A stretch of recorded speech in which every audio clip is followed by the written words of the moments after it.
శ్రీ గురుభ్యో నమః. ఇష్టాగోష్ఠి సనాతన ధర్మమునకు సంబంధించిన కొన్ని ప్రశ్నలకు మాస్టర్ ఈకే గారు మనకు సులభముగా అర్థమయ్యే రీతిలో శాస్త్రీయమైన సమాధానాలను ప్రసాదించారు. మాస్టారు అందించిన ఆ సమాధానాలను ఎంతో హృదయంగా మనకు తెలియచేయునటువంటి పరమపావనమైన గ్రంథము ఈ ఇష్టాగోష్ఠి అనేటువంటి గ్రంథము. అటువంటి ఈ గ్రంథమును మనము అధ్యయనం చేస్తూ ఉన్నాము. అందులో భాగంగా ఈరోజు హోమియోపతి అనేటువంటి అంశంలోనికి మనము ప్రవేశిస్తూ ఉన్నాము. ఒకరు మాస్టర్ని అడిగారు, మీరు ఎక్కువగా హోమియోపతి మందులు వాడతారు, ఈ మందులు మిగిలిన మందుల కన్నా ఎక్కువ శక్తివంతములని అనుకోవచ్చునా అని అడిగారండి. అందుకు మాస్టర్ సమాధానం చెప్తూ ఉన్నారు.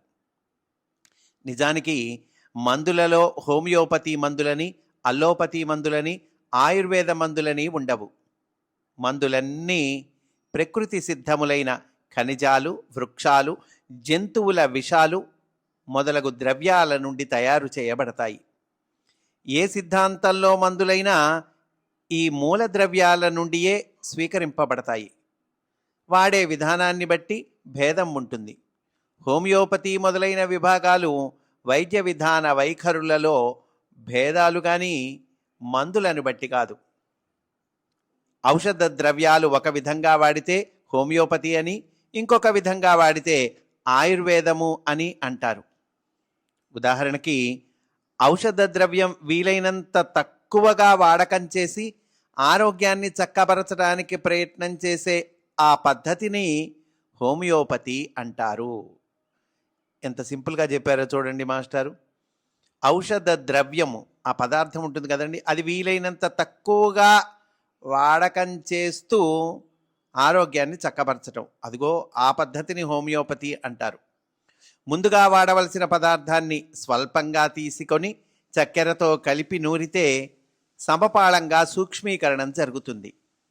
అలాగే నీటిలో కానీ, స్పిరిట్, ఆల్కహాల్లో కానీ మందు పదార్థాన్ని కరిగించటం వల్ల కూడా మందు సూక్ష్మీకరణం పొందుతుంది.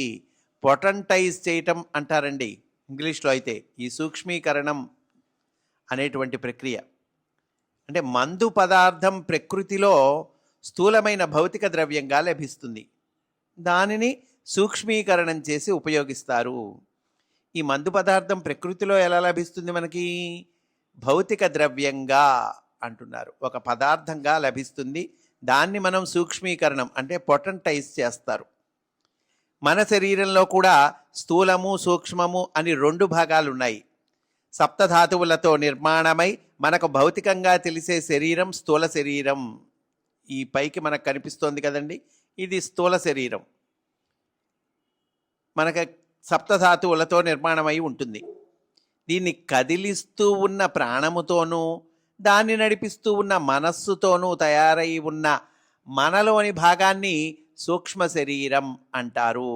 అదండి, అంటే భౌతికంగా ఉండేదాన్నేమో స్థూల శరీరం.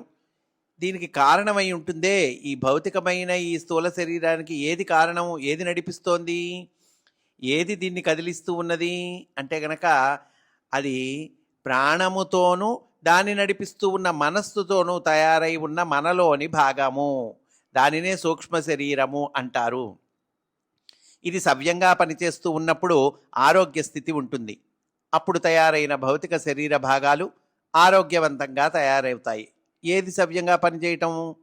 ఈ సూక్ష్మ శరీరం సరిగా పనిచేస్తూ ఉన్నప్పుడు ఆరోగ్య స్థితి ఉంటుందండి. అప్పుడు తయారైన భౌతిక శరీర భాగాలు ఆరోగ్యవంతంగా ఉంటాయి. సూక్ష్మ శరీరంలో ఏదైనా తేడా కలిగితే అనారోగ్య కారణాలు సంభవిస్తాయి. అప్పుడు తయారైన స్థూల శరీర భాగాలు అనారోగ్యవంతాలుగా ఉంటాయి. కనుక అనారోగ్యానికి కారణాలు సూక్ష్మ శరీరంలోనూ, ఫలితం స్థూల శరీరంలోనూ ఏర్పడతాయి. ఇది ఇంపార్టెంట్ అండి. అనారోగ్యానికి కారణం ఎక్కడుందండి? సూక్ష్మ శరీరంలో ఉన్నది.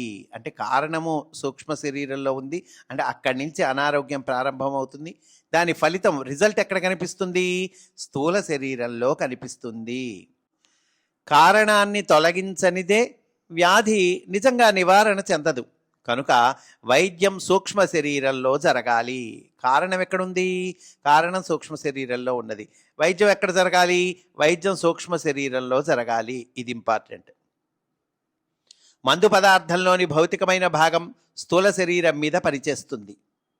సూక్ష్మీకరణ చేయబడిన భాగం సూక్ష్మ శరీరం మీద పనిచేస్తుంది. అది మందులో ఉన్న భాగాలు 2 భాగాలు అనుకుంటే, ఈ మందులో ఉన్న భౌతికమైన భాగము ఈ స్థూల శరీరం మీద, అంటే మనకు కనిపించేటువంటి శరీరం ఉంది కదా, దీని మీద పనిచేస్తుంది.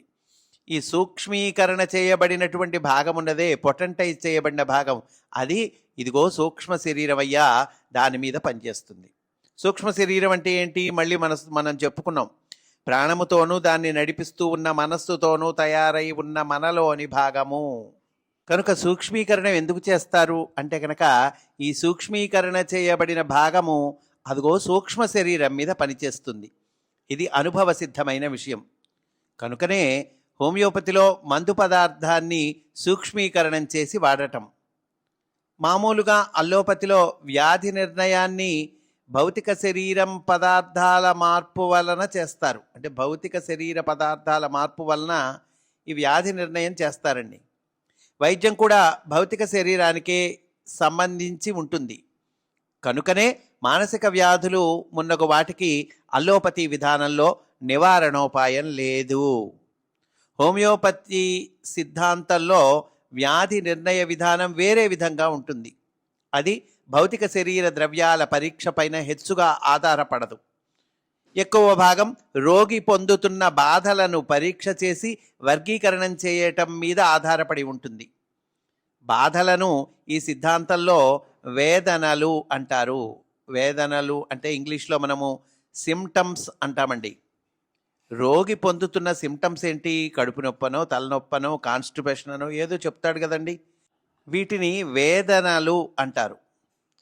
ఈ వేదనలు వర్గీకరణం చేస్తారు. ఈ వేదనలన్నీ కలిపి చూసి ఏ వర్గానికి చెందుతుందో నిర్ణయిస్తారు.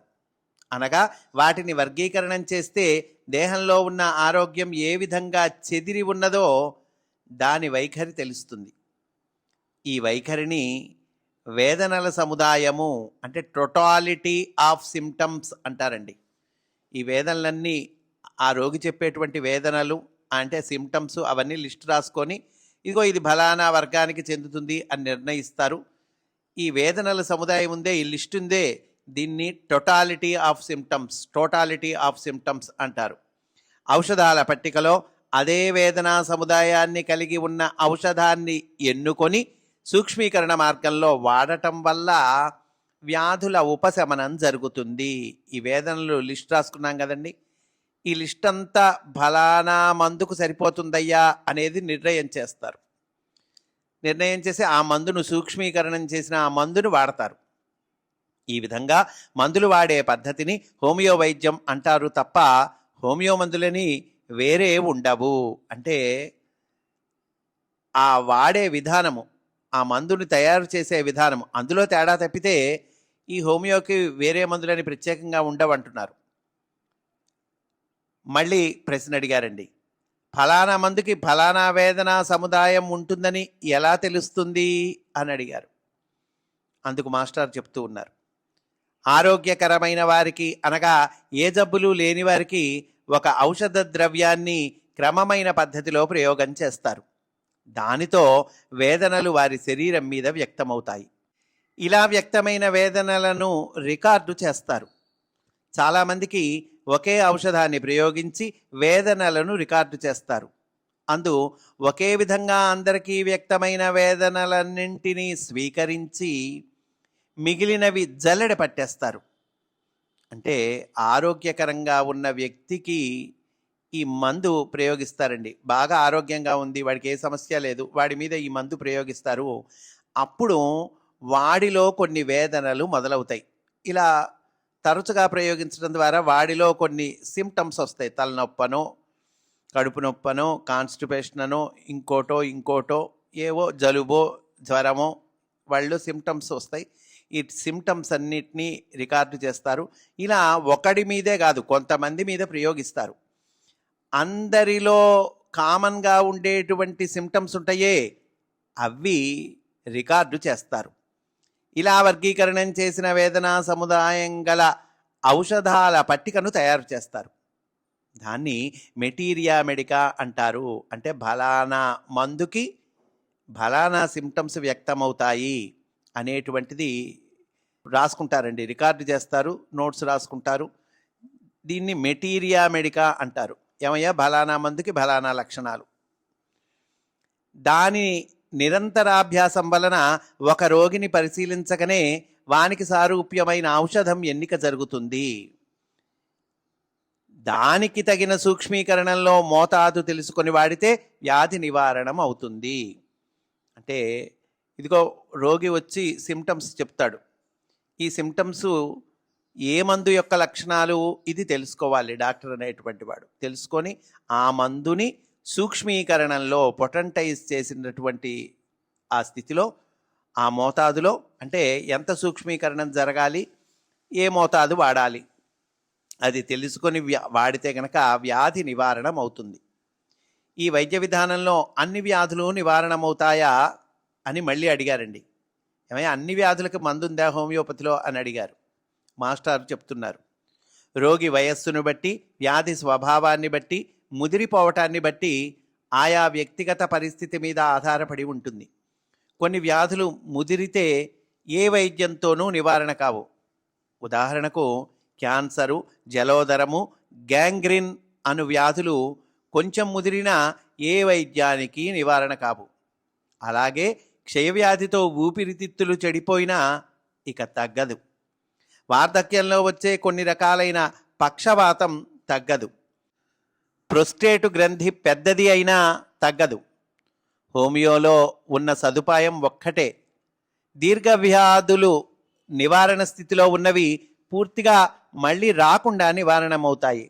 అంటే నివారణ స్థితిలో ఉంటే మటుకు అప్పుడు ఈ హోమియో వాడితే ఇక రావటండి, ఇక మళ్ళీ రాకుండా నివారణమవుతాయి. శరీరం అధిక ఔషధ ప్రభావం చేత దెబ్బతినటం, నీరసించటం అనే అవకాశాలు ఉండవు. అంటే ఎక్కువ హోమియో వాడితే ఏమయ్యా శరీరం దెబ్బతింటుందా, నీరసిస్తుందా అని డౌట్లు వస్తాయి మనకి. అలాంటి అవకాశాలు ఉండవటండి. దీనివల్ల శరీరానికి పుట్టుకతో వచ్చిన పుష్టి, బలము, వ్యాధి నిరోధక శక్తి తగ్గిపోవటము కానీ, ఔషధాల మీద ప్రతిదినం ఆధారపడే దౌర్భాగ్య స్థితి కానీ కలుగవు. ఏమండి, హోమియోపతి వాడితే పుష్టి తగ్గుతుందా, బలం తగ్గుతుందా, వ్యాధి నిరోధక శక్తి తగ్గుతుందా అంటే అలా ఉండదు అంటున్నారు మాస్టారు.